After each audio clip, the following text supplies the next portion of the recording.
Well, hello. It's so nice to see you again. Good to see you. Last time I was in Miami on the set of Fast and the Furious 2. It was so cool for me to see Too Fast, Too Furious, to see how it all, came together, how it was all, the cars, the chases and all that. How is it for you, watching it after, being on the set? There's cut, there's action. It's all... It's strange. It's really strange. It's like, I've done a few movies now, so when we're filming, I spend a lot of time, I get behind the camera all the time. I want to see the shot set up, the composition, I want to see what's going on. And so I like to think that I have a pretty firm grasp as to like what's happening as it's taking place. But since seeing the movie, I realized how little I still know. No, definitely. Basically, I've seen 3 million pieces to this puzzle, as we're filming. And to see them all come together at the end, it blows my mind every time. Well, because what John did is that he injected a bit of things in the action scenes that were very unexpected. I think he put the testosterone thing to the max in this film, It's a bit sentimental, but it's very, very, masculine and full cars and full action. Did you like that aspect? Yeah, well, I mean, that's what made this movie hit the first time, And so, yeah, and I love watching it. I mean, to me, it's like, a lot of the times, it's like watching a music video. Yeah, definitely. It's like with the action sequences and stuff, I could just lay in you can lay in just about any hard-hitting beat and just lose yourself or get 15, minutes in some of the really intense driving sequences. I could watch them over and over again. Yeah, no, it was quite fun. Yeah. I went to see it with a girlfriend of mine, and she enjoyed it so much because it had so much unexpected, stunts and things, between trucks. And was that something you read in the script and thought, okay, this is what will make the sequel, more interesting? I'll be honest with you, what really got me excited was the stunt coordinator they brought on. Actually, the second unit director as well. His name's Terry Leonard, and he's old school Hollywood. To give you an idea how long this guy's been around, he was John Wayne's stunt double. So this guy comes from an era when stuntmen were stuntmen. They didn't wear pads. They would jump off that stagecoach knowing that they're probably going to break their arm. I mean, that's the school this guy comes from. And so his mentality, the reason why he went for it and decided to take on, the undertaking of making this movie was, I don't want to CGI this thing. I want all the stunts to be real. I want all the driving sequences to be real. And that's what really got me excited. And I know this guy because I'd worked with him once before.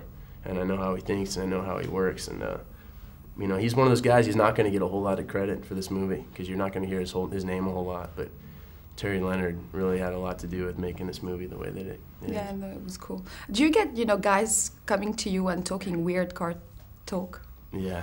Like well, not so much. People will approach me, especially like the real car aficionados, and they'll come up and they'll be like, hey, yeah, so what did you think of the Evo 8? And I'll go, no, actually it was an Evo 7, and I'll talk about the exhaust, and the turbos that we put on it, and the boost controller, and the model numbers, and this and that, and that's when they stop and kind of take a step back and they go, whoa.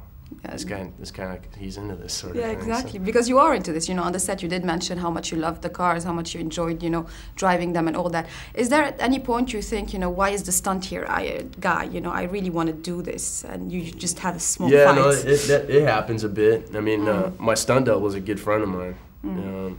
This guy I grew up together. His name's Oakley Lehman. And so, there are moments where, I was getting behind the wheel, and he's frustrated, and there's moments where he's getting behind the wheel, and I was frustrated. But this guy's like my brother. I've known him since forever, and there were moments where I began to think that he had the better job. Can I be the stunt and you the movie star? Yeah, I'm telling you. But he got to do some really fun stuff. And it was that was to me like going to the premiere and that sort of thing. It's kind of more of a job, to be honest with you. But going there with him and his family and seeing his reaction when he came out of the theater, I mean, yeah, it's cool. that was worth $1 million right there. What feels like, the cool and fun is, this whole aspect of being in Miami, which brought a lot of, fun feel to the film, and doing the cars and being with people you already know. It really doesn't feel like a job. It feels like a nice, spending your time doing your hobby as a job. How is that for you? I don't know. It's just, it's just by chance. I mean, I ended up doing a movie like this one. And, like to me, it's like pulling that lottery ticket. That's the analogy I use. It's just that's what it was. It's just a lot of fun. Making movies in general is fun. Getting to do something like this. I mean, especially that I'm into cars and that sort of thing. It's just the icing on the cake. Was it important for you that the character changes a bit? Yeah, you know, we got into that a little bit. I mean, this isn't, you know, it's not out of Africa. You know what I mean? It's Fast and the Furious, you know.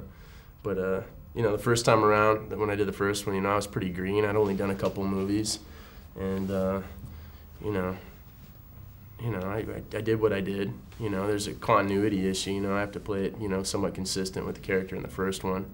You know, and in my mind, it's only a 6 month period. It's only a 6 month period that's gone by between the two. That's you true. know, and you know, to me, you know, it was really just about picking up where you left off. And the first one, you saw this guy who, you know, everything was very black and white, and then by the end, you know, basically he came to the realization that sometimes the right thing to do is the wrong thing. Absolutely. And so that's basically where it picks up. Now, with the chemistry with Tyrese, did you feel that it worked because it was a bit like in real life? You know, sometimes you get along, sometimes you don't. Yeah, no, that's all it is. That's all it is. You know, it's one of those things where, you know, I don't, you know, even say with your co-star, even say if she's a woman, you know, if you're supposed to have chemistry on screen, I hope to God you have it in person, because if you don't, the likelihood of that transferring, I just don't think it works.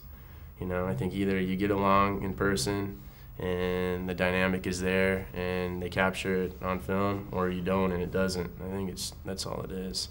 You know, and I think that, to be honest with you, is, I think, probably the biggest undertaking John took. I think that's directing. I think that's probably 90% of it right there. Is, you know, if a character's supposed to have a certain relationship, you have to be able to figure out personalities and think in terms of who would work well together. Oh, definitely. It did work. It was fun. Thanks. Thank you so much. Nice to see you again.